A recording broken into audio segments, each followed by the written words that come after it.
BJP ಅವರು ಲಿಂಗಾಯತ್ ನಮ್ಮ card ಬಳಸ್ತಾ ಇದ್ದಾರೆ ಅನ್ನೋ ಮಾತು. ಅದಾಗಲ್ಲ ಮತ್ತು ಇವರೆಲ್ಲ ಲಿಂಗಾಯತಲ್ಲ, ಲಿಂಗಾಯತ ರಾಜು ಕಾಗೆ ಲಿಂಗಾಯತ್, ಪ್ರಕಾಶ್ ಹುಕ್ಕೇರಿ, ಸೌದಿ, ಸುಮಾರು ಕಾರ್ಯಕರ್ತರ ಅದಾಗೋಲ್ಲ. ಡಿವೈಡು ಪಾರ್ಟಿ ಆಧಾರ ಮ್ಯಾಗ ಆಗ್ತೈತಿ, ಜಾತಿ ಧರ್ಮದ ಆಧಾರ ಮ್ಯಾಗ ಪಾರ್ಟಿ ಮ್ಯಾಗ. ಎಲ್ಲ ಕ್ಷೇತ್ರದಾಗ ಎಲ್ಲ ಶಾಸಕರು ಕಾಂಗ್ರೆಸ್ ಶಾಸಕರು ನಮ್ಮ ಬೆಂಬಲಕ್ಕೆ ನಿಂತಿದ್ದಾರೆ. ಬೆಂಬಲಕ್ಕೆ ಈ ಥರ ಇದ್ರ ಉತ್ತರ ನೀವು ಜೂನ್ 4ಕ್ಕೆ ಸ್ಪಷ್ಟವಾಗಿ ಸಿಗ್ತೈತಿ. ಎಷ್ಟು ಲೀಡ್ಲೆ ಬರ್ತೀವಿ ಅವಾಗ ಗೊತ್ತಾಗ್ತೈತಿ. ಎಲ್ಲರೂ ಮಾಡ್ತಾರೆ, ಪ್ರಾಮಾಣಿಕಲಿ ಎಲ್ಲರೂ ಮಾಡ್ತಾರೆ. ಸರ್, ಈಗ ಚಿಕ್ಕೋಡಿ ಲೋಕಸಭೆ ಉಸ್ತುವಾರಿ ಹೊತ್ಕೊಂಡಿರ್ತಕ್ಕಂಥ ಹೆಬ್ಬಾಳ್ಕರ್ ಇದ್ದವರು ಕೂಡ ಚಿಕ್ಕೋಡಿಗೆ ಆಗ್ತಿಲ್ಲ. ಹಾಂ, ಹೌದು ಹೌದು ಹೌದು. ಅವ್ರಿಗೂ ಜವಾಬ್ದಾರಿ ಇದೆ, ಅವ್ರು ಮಾಡ್ಬೇಕು. ನಮ್ಗೆ ಅದು ಸೆಟ್ ಮಾಡ್ಬೇಕು ಫಸ್ಟ್ ಒಂದು ರೌಂಡು. ನಾವು 12 ತಾರೀಕು ನಂತರ ಕರಿತೀವಿ ಅಂತ ಹೇಳಿದ್ದೀವಿ. ಯಾಕಂದ್ರೆ ನಾವು ಅಡ್ಡಾಡಬೇಕು, ಅವರು ಅಡ್ಡಾಡಬೇಕು. 12 ನಂತರ ಸ್ವಲ್ಪ ಫ್ರೀ ಆಗ್ತೀವಿ. ನಾವು ಈಗಾಗಲೇ ಆ ಕಡೆ ಮುಗಿಸಿ ಬಂದಿದ್ದೀವಿ, ಮತ್ತೆ ಹೋಗ್ತೀವಿ. ಅವ್ರು 12 ನಂತರ ಬರ್ತಾರೆ.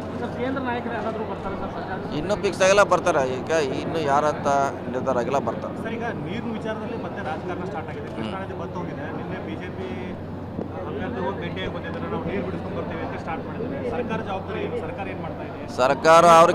ಸರ್ಕಾರ ಅವ್ರಿಗಿಂತ ಮುಂಚೆ ಹೇಳಿದೆ, ಪತ್ರ ಬರೆದಿದ್ದಾರೆ. CM ಲೆವೆಲ್ನಲ್ಲಿ ಮಾತುಕತೆ ಆಗಿದೆ, ಚೀಫ್ ಸೆಕ್ರೆಟರಿ ಲೆವೆಲಲ್ಲಿ ಮಾತುಕತೆ ಆಗಿದೆ. ಅಲ್ಲಿ ಕೂಡ ಈಗಾಗಲೇ ಮುಂಚೆನೇ ಪ್ರಯತ್ನ ಮಾಡ್ತಿದ್ದಾರೆ. ಪ್ರಕಾಶ್ ಹುಕ್ಕೇರಿ ಅವರು, ಸೌದಿ ಅವರು ಈಗಾಗಲೇ ಹೇಳಿದ್ದಾರೆ. ಸೌದಿ ಅವ್ರನ್ನ ಕೇವಲ ಎರಡನೇ ಹಂತದಲ್ಲಿ ಅವರು ಬರ್ತಾರೆ. ಮೊದಲನೇ ಹಂತದಲ್ಲಿ ನಾವು ಮಾಡ್ತಾ ಇದ್ದೀವಿ ಕಾರ್ಯಕರ್ತರನ್ನ. ಎರಡನೇ ಹಂತದಲ್ಲಿ ಅವರು ಲಕ್ಷ್ಮೀ ಹೆಬ್ಬಾಳ್ಕರ್ ಬರ್ತಾರೆ. ಅವರು ಬರ್ತಾರೆ. ಎರಡನೇ ಹಂತದಲ್ಲಿ ಬರ್ತಾರೆ. ಎರಡನೇ ಹಂತದಲ್ಲಿ ಬೇರೆ ಬೇರೆ ಕಡೆ ಅವರು ಹೋಗ್ತಿದ್ದಾರೆ. ಆ ನಂತರ ಬರ್ತಾರೆ. ಓಕೆ.